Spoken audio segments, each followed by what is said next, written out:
So for the assembly, let's start with putting the wheels on the chassis.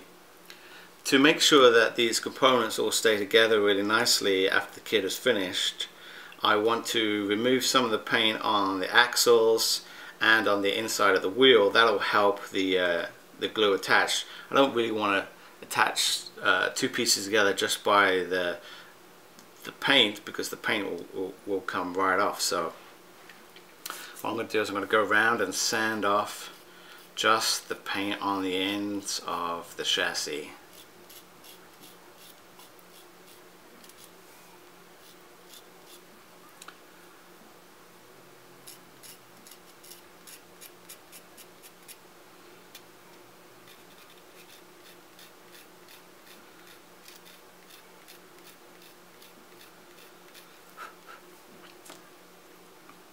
And then for the inside of the wheel, I've got a file here, and I'm just going to scrape on the inside there to remove some of that paint. Now the front wheels have got a different hub compared to the back, so make sure that you put your wheels on correctly. And then the spare tire is completely different altogether. It's got a different hub, and it also has a small notch taken out of the tire itself.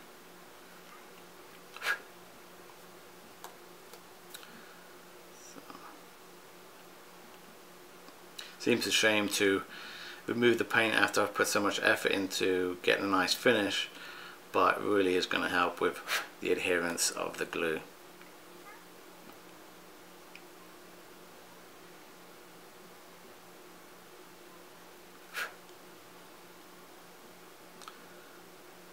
As you can see, hopefully, this is the spare wheel. It's got a small notch taken out of it, and I'm just removing the paint from the little hub here, which is going to attach to the back.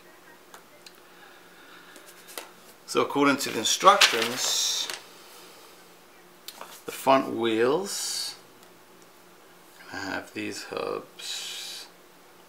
The front wheels have more of a spiked hub, and the back wheels have more of a flat circular hub.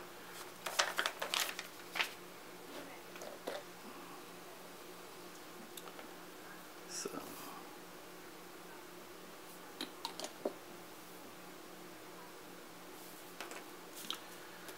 a little bit of glue on both parts.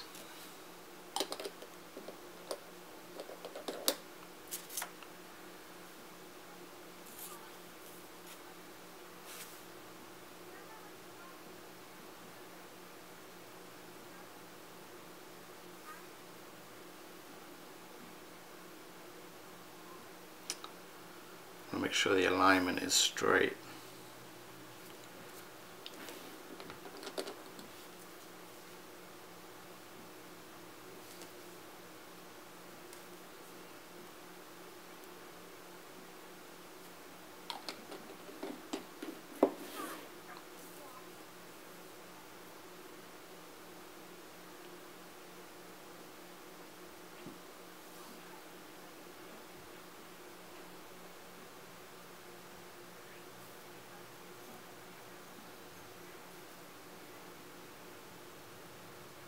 Let those dry before I attach the rear ones. Glue there.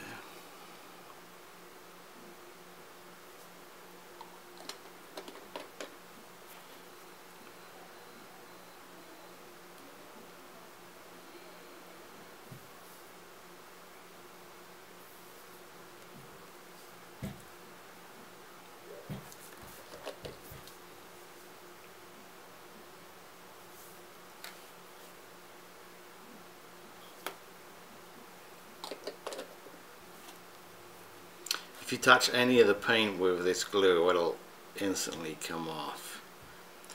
You just got to be kind of careful. The back wheels go on nicely and line up a lot easier than the front.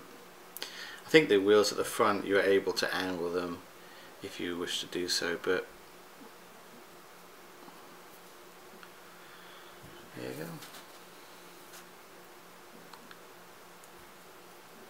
go. Just let that dry. So the wheels are set. I'm going to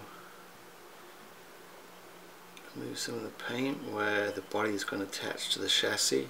There's 4 points.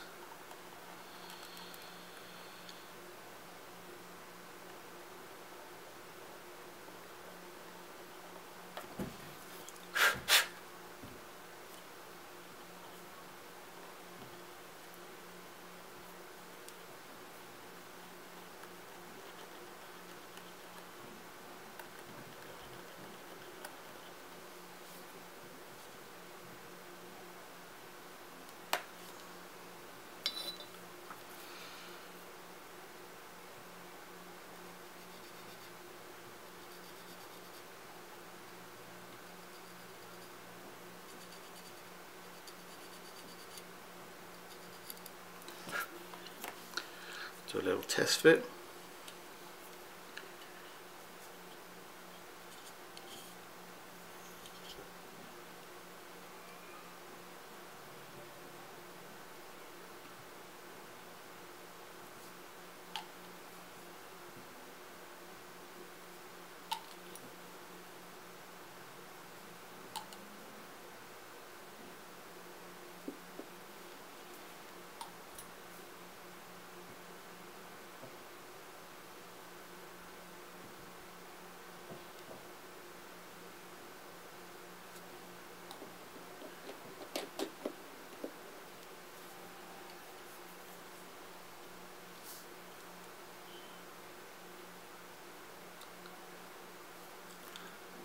Again, we'll let that dry up and set before we go ahead and add the radiator here. And then we can add the engine. So I'm going to put the radiator in and then the engine, and I want the engine to attach at a couple of points.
So the engine is glued in there nicely. Now what I want to do is attach the dashboard here, and I already installed the decals. There's like one little set of 3 decals together there. I used the micro sol and micro set for that, and they come out quite nice. The dials need a little bit of enhancement, so what I'm going to do is use some of the let me see where it's at. I'm going to use some of the micro crystal clear, and put a little brush. I'm going to put a little blob of crystal clear in each of the lenses, and when that dries, I think it dries in like about 10-15 minutes, it'll give it a nice glossy glass look to the dials.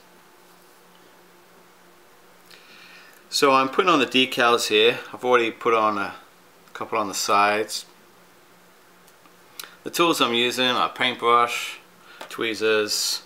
These are decal scissors. They're kind of small and very sharp, so they're pretty good at the job. Micro Sol and Micro Set by Microscale Industries. A couple of earbuds and some warm water.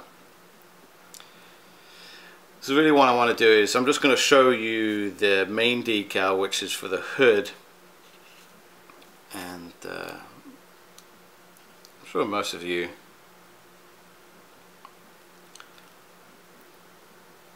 have put decals on a kit before, and you've used Microset or Microsol. That's kind of a new product that I've started using. It's to help cut down on the silvering that you can get from decals, and it also gives it a much a better finish in that it really makes it look like it's painted on. Here's a little tip: when you take your decal, don't put it front side up. Put it front side down, and that will stop it from curling. So while that's in the water here, we're going to use some Microset, and this product, it softens the decal. Now, depending on what kind of decals you're using, you might have a little bit of it might work faster or it may work slower. But what I'm going to do is I'm just going to prepare the surface by putting some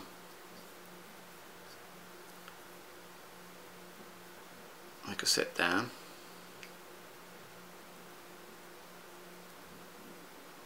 Okay.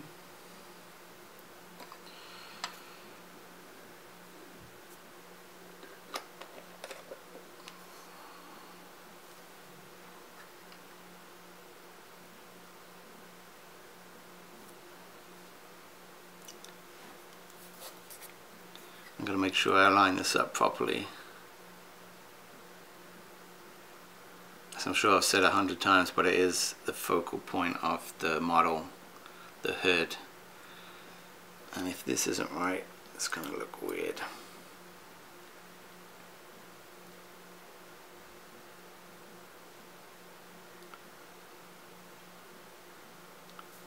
It's a little bit longer. So the decal set that I chose to do, if you remember, there was 5 choices. I've decided to go with the 5th Armored Division, 95th Armored Field Artillery Battalion, Service Company Number 4, Summer 1944, Normandy. And I chose this because I used to be in the field artillery myself, and I used to be a gunner on an M119 Alpha 2. So I thought this would be cool to do a field artillery service battalion. Keep that wet there.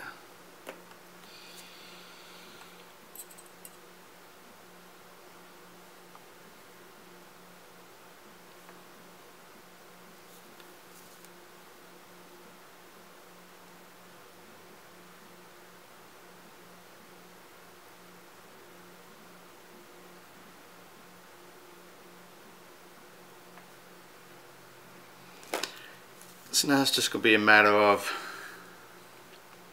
lining it up.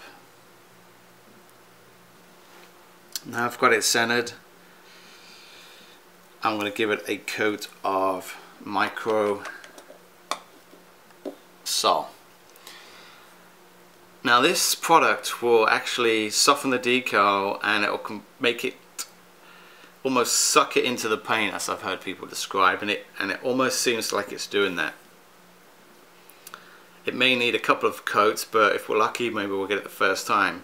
The most important thing, though, that I can't stress enough, because I've made this mistake myself, even though I knew I wasn't supposed to do it, is never touch the decal once you've put it on. You have to let it dry. Now, depending on the type of decal you have, it may wrinkle a lot, it may wrinkle a little. It may look like it's almost destroyed, but I assure you, it is not. You just leave it and it will dry, and it will just suck itself down into the paint, and you will have a good looking decal. So there's a bit of dust. Now I didn't put the Microsol on the side decals, so I'm going to do this piece all together.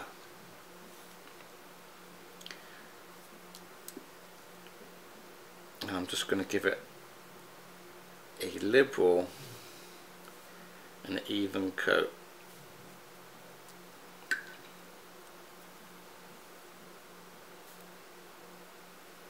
Making sure I get the whole of the decal, that's kind of important too.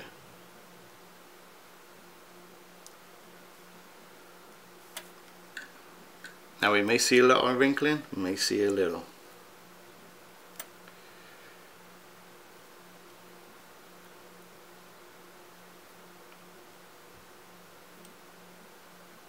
It's starting to wrinkle already, I can see it. I have to be quick.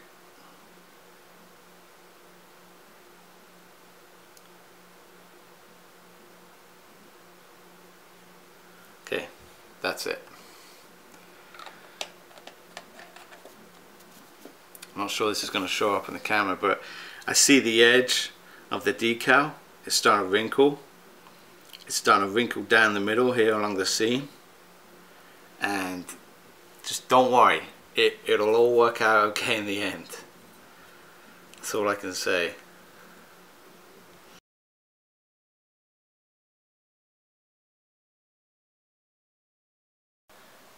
The decal for the hood has dried and has received a couple of coats of matte varnish.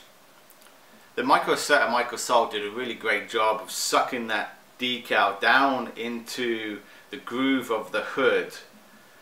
You could be able to hopefully see it on a picture I'll take, but the decal has come down. Actually, it looks like it's been painted on.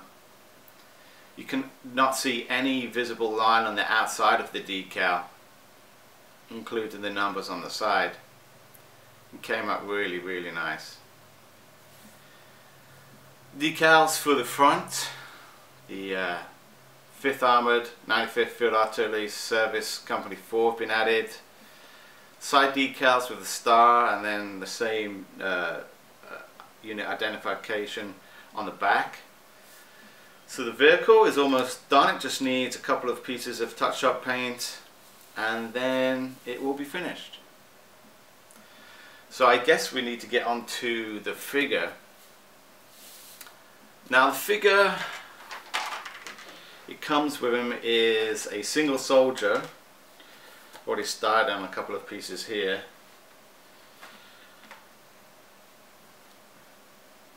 I've glued the legs together.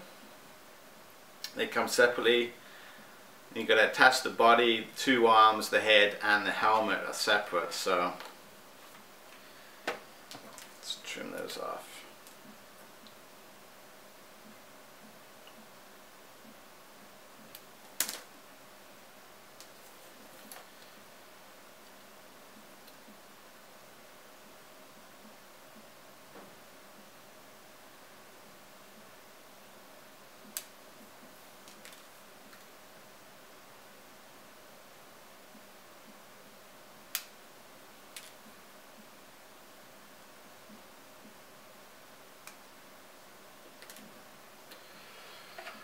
So there is a very faint seam mark along the legs and the body.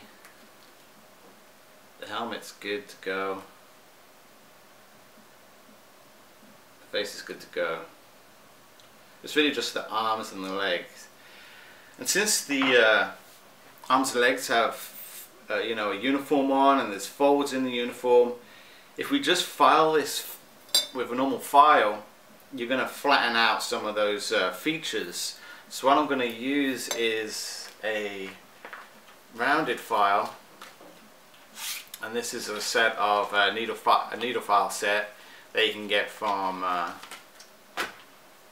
most hardware stores. Doesn't cost that much. So I'm using the very rounded one, and what I want to do is follow the contours of the uniform instead of going just straight across, so we can keep the shape of the arms and the legs.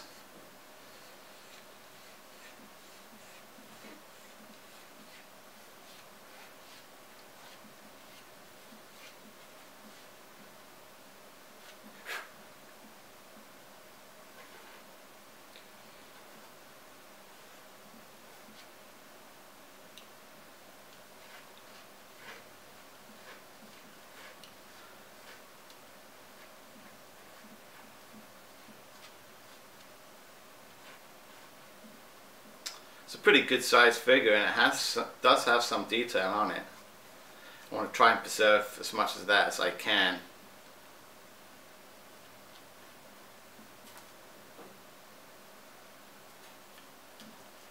This is going to receive the same kind of painting treatment that the vehicle received. It's going to get a coat of primer and then the appropriate colors for the uniform. It may receive a highlight coat on the uniform. We'll have to see how it turns out.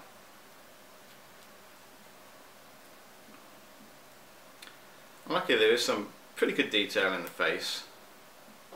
Sometimes the figures in some of these kits are not as good as they could very well be.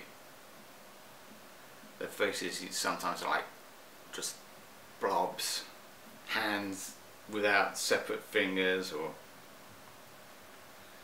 so that could, there you go, that didn't really take much of a clean up.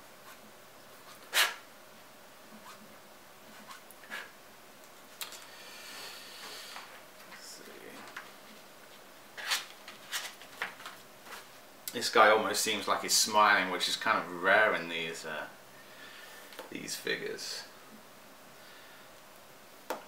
What I'm going to do is I'm going to paint these separately, much like I did with parts of the vehicle, because the pants are going to be much different than the shirt.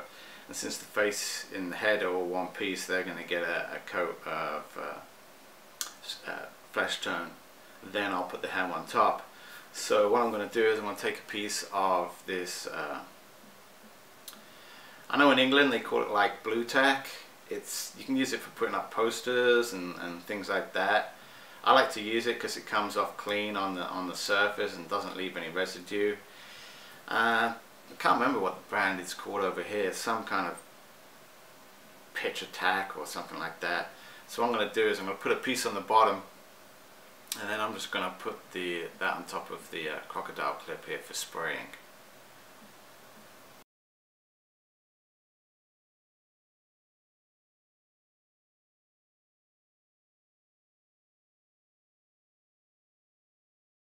So here is the finished 1/35 scale quarter ton 4x4 Jeep by Tamiya.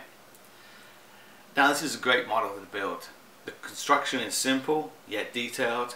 The paint scheme is quite easy to complete, and the decals are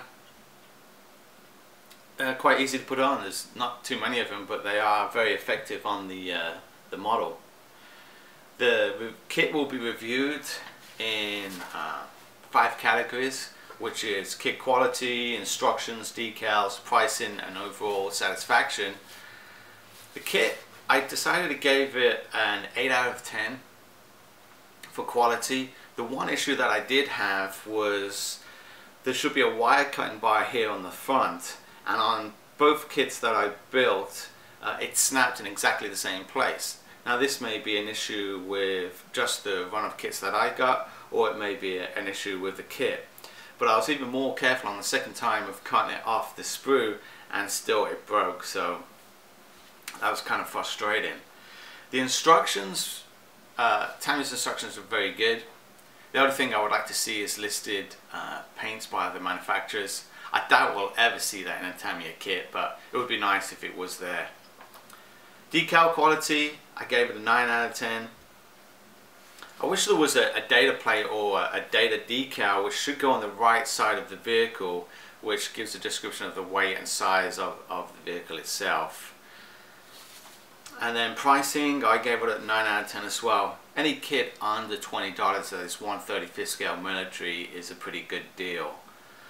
So my overall satisfaction in building it, I gave it a 10 because it was a great build. It was fun to do, and like I said, I'm building a second one, so I really did enjoy it that much. This is going to give it a score of 9 out of 10 overall, which I think is a pretty good score. It was just a fun kit to build. I'm glad it was the first model I decided to build in the new Modelers Army. This kit I've built over here is going to be for a diorama.